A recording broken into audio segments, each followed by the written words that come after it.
Hey gorgeous humans, and welcome back to my channel. I hope you're all doing well. I hope you're all good. So today's video is going to be on the inner dialogue, the self-concepts, and what to say when you talk to yourself, essentially.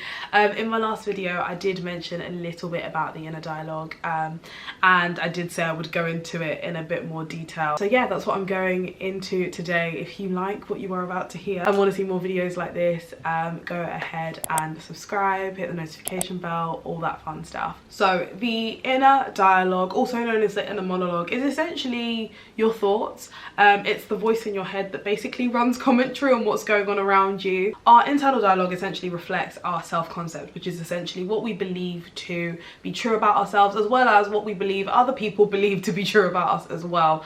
That is formed in large part from experiences that we had in early life, so particularly childhood, and particularly with parents and primary caregivers, although it's not necessarily limited to them.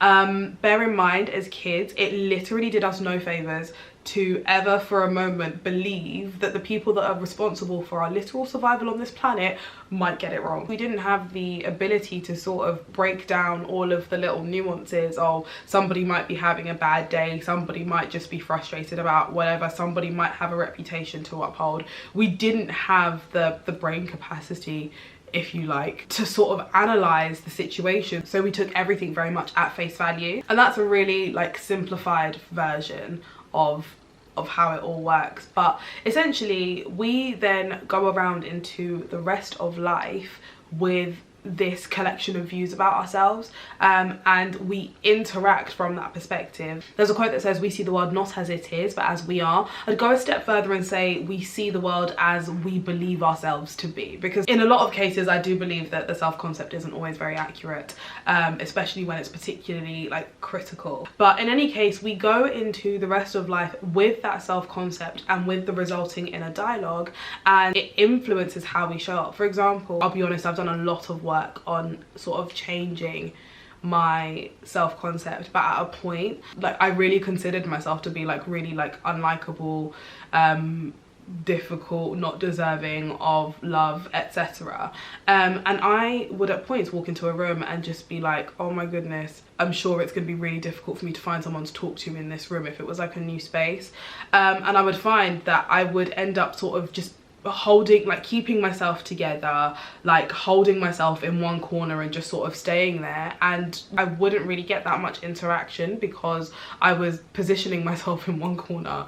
So I was then essentially creating a scenario where the exact thing that I didn't want to happen then happened, and it reaffirmed to me that yeah, no, I'm probably not going to get interactions when I walk into a room. And as a really social person, like I want people to interact with me. The good thing is though, our brains are neuroplastic. They are subject to change.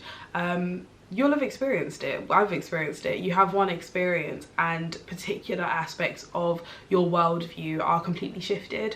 And so I do strongly believe that with a concerted effort and with intentionality, it is possible to literally like adjust your self-concept and make it more positive and frankly more accurate. So the steps are really, really similar to the steps that I mentioned when dealing with imposter syndrome and self-doubt, because again, I believe those are also issues of the self-concept. But yeah, so the first step happens when you feel a shift in your mood. It's really important to identify why. So in a scenario, let's go for the text message scenario. So you sent out a text message to someone, let's say it's someone that you care about or whatever, and they've not responded to you in a timely manner, or a manner that you feel is timely, or they've not responded soon enough. Your mood begins to shift. Ask yourself why. Literally try and get to the root of why the fact that they've not responded to you is bothersome, what it might be saying about how you think you're perceived by them and how you perceive yourself. The next thing to do is go ahead and negate that. Literally rationalize, go into a rational moment. What other reasons could there be for this person having not responded to me, or for me not getting the outcome that I wanted in this moment? Where it comes to a message, they could be busy, they could be tired, they could be asleep, they could have opened it, thought they replied or not. They could just not have the capacity to reply. They might have decided they don't want to. Does that have anything to do with you? No.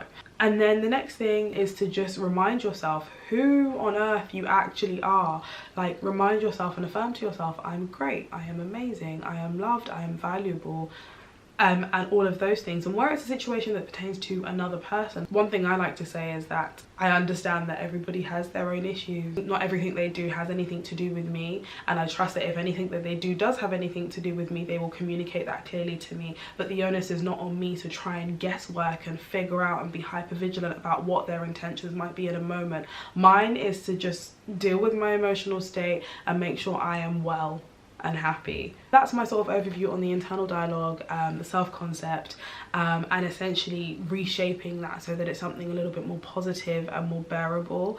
I hope this has been useful. If you've liked this video, go ahead and give it a thumbs up. Remember, you are amazing, you are great, you are valued, you are loved, you are important, you are special.